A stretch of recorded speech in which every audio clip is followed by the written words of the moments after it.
there are more people than we might know who are suffering from insomnia.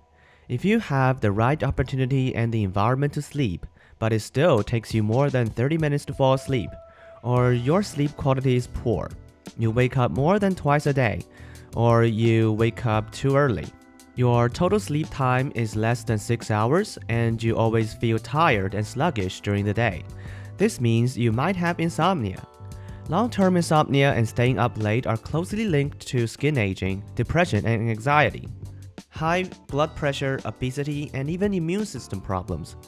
We won't go into the specific harms here. Why not? Because after watching this video, there's a high chance you'll be able to improve your sleep, and we'll share with you the most scientifically recognized and effective non-drug treatments for insomnia in the world today. I hope you like, save, and share this video. I believe it will help you to solve your sleep problems. We first need to understand why we have insomnia. Currently, the most influential explanation in academia is the 3P model: predisposing, precipitating, and perpetuating factors. Predisposing factors are personal traits that make you more likely to have insomnia, like a family history of insomnia, age, gender, or sensitive and anxious personality. For example, people with sensitive personalities can be woken up by the slightest noise or physical sensation. People with anxious personalities often start worrying about not being able to sleep as soon as they got into bed. They always want to go to the bathroom before bed, afraid they'll need to pee when trying to fall asleep. They keep telling themselves, don't overthink, but that just makes them more anxious and restless.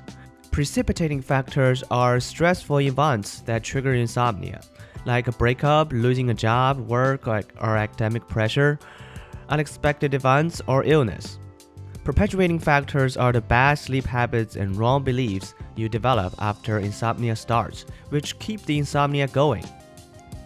For example, having unrealistic expectations about sleep, thinking you have to sleep well, to do well on a test tomorrow, or to perform well. This adds invisible pressure to sleep, or to fall asleep. You go to bed extra early and try really hard to sleep, thinking, this is time I will definitely fall asleep early. But you end up sleeping even later than the night before. Or if you don't sleep well at night, you try to get up later, take naps during the day, or drink alcohol at night, and so on. Of these three types of causes, which one do you have? But it doesn't matter. Once you know where the problem is, no matter how hard the knot is to untie, we can cut through it and become the king of sleep. Currently, the most recognized non-drug treatment for insomnia in the world is called CBT/I, or Cognitive Behavioral Therapy for Insomnia. Research shows CBT/I is as effective as medication for short-term treatment for chronic insomnia, and better than medication in the long run, with no obvious side effects. CBT/I mainly includes cognitive reconstructing, stimulus control, sleep restriction, and sleep hygiene. First, cognitive restructuring. Insomnia is actually a very normal psychological phenomenon, but our misconceptions about it amplify our anxiety and panic, making it harder to fall asleep and prolonging the cycle of insomnia. For example, have you ever heard that you must get 8 hours of sleep every day, or that insomnia will seriously harm your health? First, everyone's sleep needs are different. There's no rule that says you must get 8 hours. Second, while sleep does not affect your health, there's an important premise here. Long-term means over 3 to 6 months. Occasional insomnia is no big deal for a body that's evolved over millions of years. It's just that we focus too much on the fatigue and the lack of concentration after a bad night's sleep, so we feel like our health is really affected. Among all these misconceptions, the biggest one is thinking you can control sleep. Some people think, tonight I must get a good night's sleep, so I have energy tomorrow, do well on my test, and finish my project and stay healthy. But the truth is, sleep is uncontrollable. If you make uncontrollable sleep the foundation of a good life, it's like building skyscraper on shaky ground. The higher your expectations, the higher the building, the harder it crashes when it collapses. Some people with insomnia might think, I don't have any stress, nothing's really bothering me. Work and life are going pretty smoothly, so why can't I sleep? But what you don't realize is exactly this pressure of I should be sleeping well, but I'm not, that keeps your insomnia going.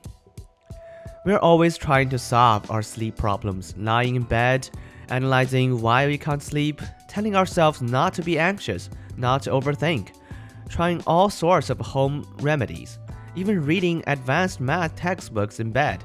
But very few people actually get what they want. At the end of the day, sleep is uncontrollable. Forcing yourself to do something you simply can't do only leads to one result. The harder you try, the more anxious you get. So what should we do? 2 words: accept and let go. Don't worry to force yourself to calm down. After all, insomnia isn't really a big of a deal. Just lie there, even if it's uncomfortable, like an observer, letting your emotions run wild. Let the storm rage on. The mountain breeze is still gentle, whether you can sleep or not. Once you stop fighting it and let your emotions flow naturally, falling asleep will be much easier than you might think. Second, stimulus control. Have you ever experienced this? You are super sleepy while studying at your desk, but as soon as you get into bed, you are wide awake. You are about to fall asleep on the couch watching TV, but the moment you get under the covers, all your sleepiness disappears. This is probably because you've developed an unconditional reflex. Bed equals insomnia. Stimulus control is about helping you rebuild new associations. Bed equals sleep. First, don't eat, drink, play, or use your phone in bed. Do nothing in bed except sleep or having sex. Sex can help men sleep better, but for women, the effect is still unclear. Second, don't force yourself to sleep. If you are lying in bed and not sleepy, get up and do something unrelated. Go back to bed only when you feel sleepy. If you still can't sleep, repeat the process, but always get up at the same time every day. This helps re-establish the connection between sleep and your bed. Third, sleep restriction. The longer you stay awake, the more your body builds up a sleep drive. The chemical in your brain called adenosine is responsible for this. As adenosine builds up, it binds to receptors on your neurons, reducing their activity and making you sleepy. When you fall asleep, the amount of adenosine starts to drop. Sleep restriction therapy is based on this principle. Because it's not that easy to do, it's best to see a sleep therapist or use a related app if you can. But there's a simple version you can try at home. Step 1. Keep a sleep diary for a week. Record what time you go to bed, and what time you fall asleep, and what time you wake up. Or you can use a sleep tracking bracelet or watch. Step 2. Based on your diary, calculate your average sleep time and sleep efficiency for the week. Sleep efficiency is your estimated sleep time divided by your total time in bed. Just shorten your time in bed. No matter how much you sleep at night, always get up on time. No napping during the day or on weekends. This way, your sleep drive will build up. And when your desire for sleep peaks, even if your brain is anxious, you fall asleep easily. Let's talk about sleep hygiene. We've summarized the principles and methods below. If you haven't seen them, feel free to pause and save them. Finally, as someone who suffers from anxiety-induced insomnia, let me share some valuable personal experience. Though my sample size is very small, so just take it as a reference.